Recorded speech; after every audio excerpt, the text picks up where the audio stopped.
I am the last living cartoon, and the last person in the universe you'll catch watching Velma, the new adult animation Scooby-Doo reboot that seems to have been designed by committee to make everyone hate it. I don't really like engaging in conspiracy or reading into the intentions of show creators, but if there was ever a modern-day real-life equivalent of Springtime for Hitler, it would probably look like Velma. Velma ticks every single box that a piece of media needs in order to offend various groups of the easily offended and terminally online. For starters, Velma is ostensibly a new entry in a nostalgic franchise that diverges heavily from the original source material, i.e. a Scooby-Doo show that doesn't feature Scooby-Doo. Velma's trailer set a precedent for self-referential meta-humor, which has been a sore spot in online comedy discourse for several years now. Velma is a cartoon aimed at adults, which automatically places it in the crosshairs of the tired "is animation a valid medium for all ages" debate. Velma is set in high school and explicitly sexualizes its teenage characters, which puts it on the same level of creepy as the latest flavor of the month Grooming My Stepsister in Another World anime. Velma's episodic plot focuses on previously child-friendly characters selling drugs, solving violent murders,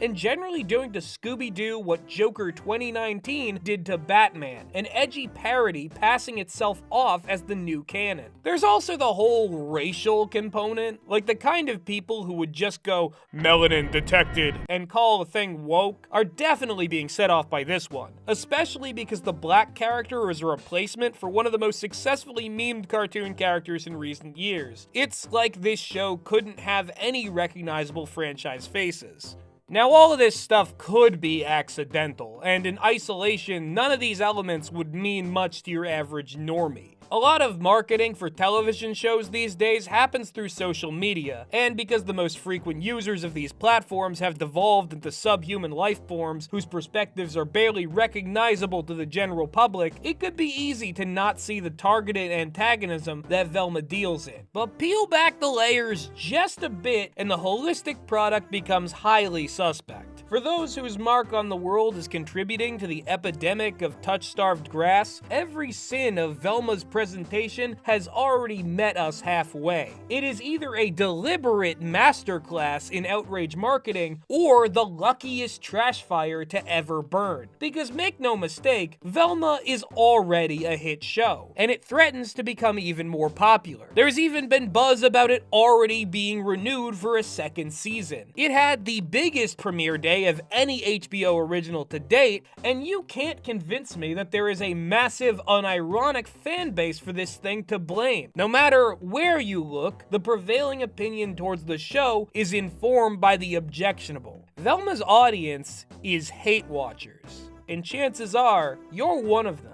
And to be clear, I'm not here to blame any individual for the way that this show has gained traction. But I am saying that the market forces of the social media ecosystem have made the existence of a show like Velma inevitable. A show that doesn't aim for positive reviews or niche fandom, and instead focuses on maximizing attention at any cost. And for any honest capitalist, whose goal should be profit, artistic merit is an immaterial lamb to the slaughter. And let me tell you, there's plenty of mutton to go around. You can't tell me that all your favorite content creators aren't out there milking this controversy to make fat stacks of cash. They may act like the bleeding heart defenders of the Western canon, but in their Discord servers, they're laughing it up and kissing Velma's ass while the steady revenue comes flowing in. This is the greatest thing to happen to them since the last 8 times Star Wars and Marvel died. Hell, I'm probably just as much of a sellout for making this video as any of them are. And I have no doubt that you folks have already let me know down in the comments section, so thank you very much. But this whole thing was never about moral superiority. We're just overdue for a chat about collective responsibility and whether or not such a thing is even possible anymore under the yoke of corporations that wouldn't think twice about canceling shows you actually like if it means getting a big old tax return. Whether it's you watching the show or me making a video about it, the fact remains that HBO won this round. By steering into the skid of toxic online culture, the people behind this show created something that was so impossible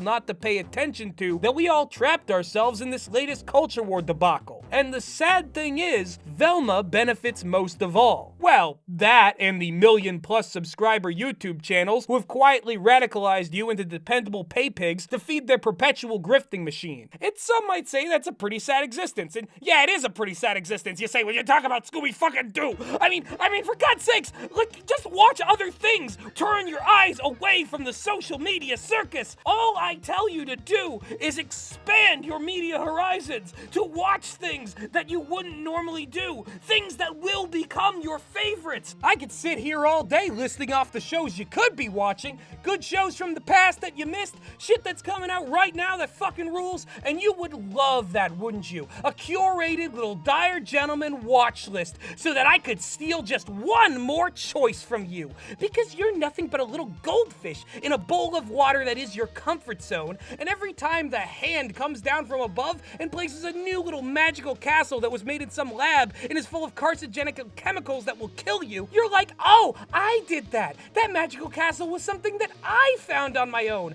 Your memory ain't long enough to really understand how far back this artificial culture war goes. This would have just been one more forgettable, terrible show. One more Farzar, one more Paradise PD, one more Chicago Party Aunt. But no, because it's got Scooby-Doo attached to it, you all have to haunt it like it's the ghost town of your dead childhood. And now we got two sets of rich assholes making angry eyes at each other across a long business table while playing footsies and jacking each other off underneath. This is just gonna keep happening, right? I mean, fucking screw Velma. We're all gonna forget about it in like a year's time, I'm sure. Even if it is still going, there'll be some new thing for all of us to get really, really mad about, because old IPs matter so much. Nostalgia is what makes the world go round, and it certainly is what makes my world go round, because when you get mad, I get mad at you, and none of us are happy, and we're all gonna be mad forever. Two immortal souls locked in battle until the end of time. There is no change. There is no future. There is no past. The present is a joke. As a matter of fact, it's all a joke. In every space, in every time, in every possible iteration of the multiverse, this will be the screaming background noise that every single adult who's trying to just understand art and trying to make their own art and try to make their own way in the world will have to hear over and over again. We give so much of a shit about He-Man and Star Wars and Marvel and Scooby-Doo and whoever the fuck else is rebooted next week. I don't know, will there be a new Mr. Potato Head show? Will Rankin and Bass make a comeback? I actually did hear that there was a weird Rankin and Bass parody show called Santa Claus Inc. And the only reason I know that is because I have to be tuned in to this non-stop drip feed of insanity that is slowly corroding just about every little ounce I have left. And I'll tell you what, this is why all the other cartoons have died, because you're sick and I'm the last living cartoon, and Jigokuda Jigokuda Jigokuda Jigokuda Jigokuda Jigokuda Jigokuda Jigokuda Jigokuda Jigokuda Jigokuda